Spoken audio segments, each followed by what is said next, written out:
महेश सोमेश्वर नाम के एक छोटे से गांव का रहने वाला था। वो आर्मी में एक सिपाही की ड्यूटी पर था, इसीलिए अक्सर परिवार से दूर ही रहता था।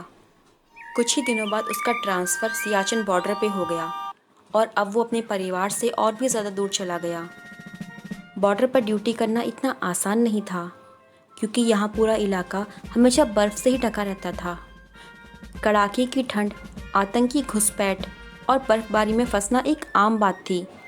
फिर भी जवान पूरी हिम्मत और ईमानदारी से अपना काम कर रहे थे। महेश को उसके एक साथी गीतेश के साथ रात की ड्यूटी मिली थी। दोनों थोड़ा थोड़ा दूरी पर ही खड़े रहकर ड्यूटी किया करते थे। इसी तरह महेश को यहाँ पर 4-5 दिन बीत चुके थे। सब कुछ सामान्य ही था, लेकिन छठी रात महेश के साथ कुछ अलग सा किस्सा हुआ। महेश और दिनों की ही तरह अपनी जगह ड्यूटी पर खड़ा था। इतनी ठंड है, खड़े खड़े टांगे दर्द करने लगी हैं। कुछ मिनट के लिए बैठ जाता हूँ।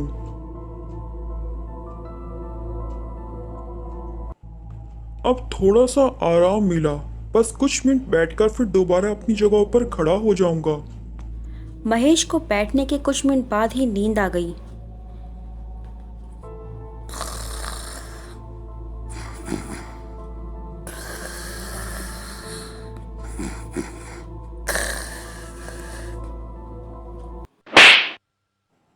अरे, ये थप्पड़ किसने मारा मुझे? यहाँ तो कोई नहीं दिख रहा। मुझे थप्पड़ किसने मारा? हितेश भी मुझसे काफी दूरी पर खड़ा है। फिर ये थप्पड़? अरे भाई, क्या हुआ? किससे बात कर रहा है? अरे, किसी से नहीं, बस यूं ही। अच्छा, ठीक है। पता नहीं किसने मारा मुझे थप्पड़। अगले दिन महेश इस वक्त भी यही सोच रहा था कि उसको रात में आखिर किसने थप्पड़ मारा, पर उसने ये किसी को भी नहीं बताया। उसी रात को खाना खाने के बाद महेश और गीतेश फिर से अपनी अपनी जगह ड्यूटी पर खड़े हो गए और बाकी के सिपाही भी अपनी ड्यूटी करने लगे। ठंड बहुत थी, इसीलिए रात की ड्यूटी करना इतना आसान नहीं था। महेश और गीतेश थोड़ी देर तो एक दूसरे से बात करते रहे, लेकिन थोड़ी देर बाद बातें भी खत्म हो गई। दोनों अब अपनी अपनी जगहों पर जाकर खड़े हो गए और ड्यूटी करने लगे।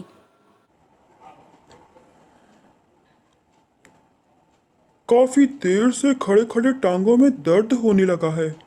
थोड़ी देर के लिए यहीं पत्थर पर बैठ जाता हूँ। थोड़ा मेरी टांगों को आराम आ जाए, फिर दोबारा खड़ा हो जाऊंगा ड्यूटी पर। महेश को आज भी बैठने की थोड़ी देर बाद ही नींद आ गई।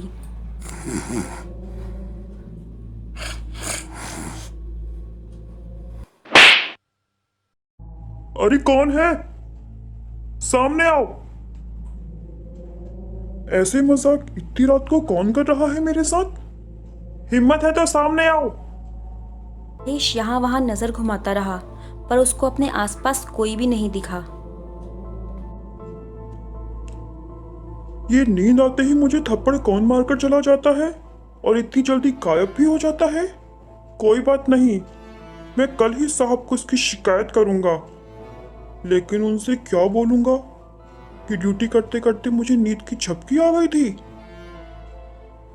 महेश परेशान था कि आखिर ये बात किसको बोले। साहब से तो नहीं पूछ सकता, पर साथियों से तो पूछ सकता हूँ। अब तो कल ही इस पर बात करूंगा। कहीं हमारा कोई साथी तो मुझसे मजाक नहीं कर रहा। अगली सुबह ड्यूटी खत्म होते ही महेश सीधे गीतेश के पास गया।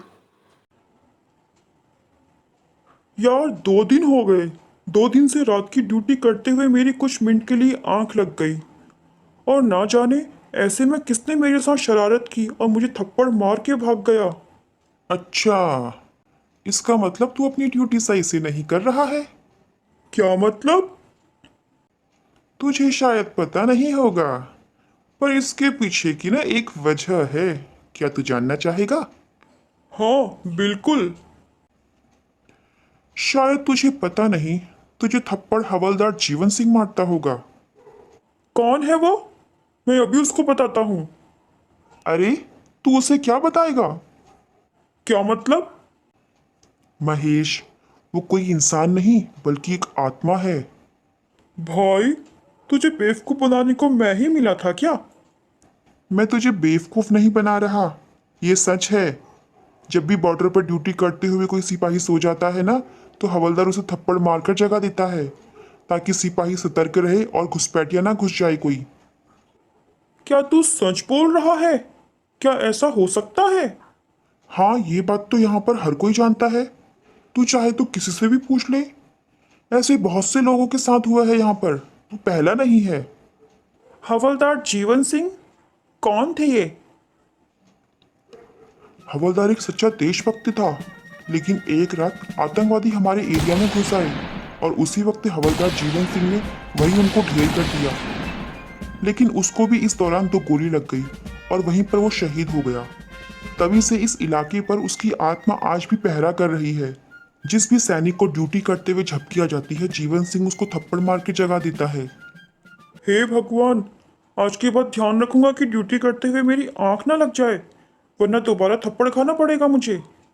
हाँ, वो किसी को कोई नुकसान नहीं करता, बस जो ड्यूटी करते हुए सो जाता है उसको थप्पड़ मार के जगाता है। महेश ये सब जानकर थोड़ा डर तो गया, पर जब उसने ये सुना कि वो आत्मा बेवजह परेशान नहीं करती, तो उसका डर दूर हो गया। उस दिन के बाद से महेश अपनी ड्यूटी करते हुए कभी नहीं सोया। आखिर फौजी भी तो इंसान ही होते हैं। रात के समय अचानक झपकी आ जाना तो स्वाभाविक है, लेकिन ये बात भी सच है कि बॉर्डर पर कब क्या हो जाए ये नहीं पता। इसीलिए हवलदार जीवन सिंह की आत्मा आज भी बॉर्डर पर पहरा कर रही है, ताकि कोई भी सैनिक अगर अचानक से सो जाए तो उसको थप्पड़ मारकर जगा दे।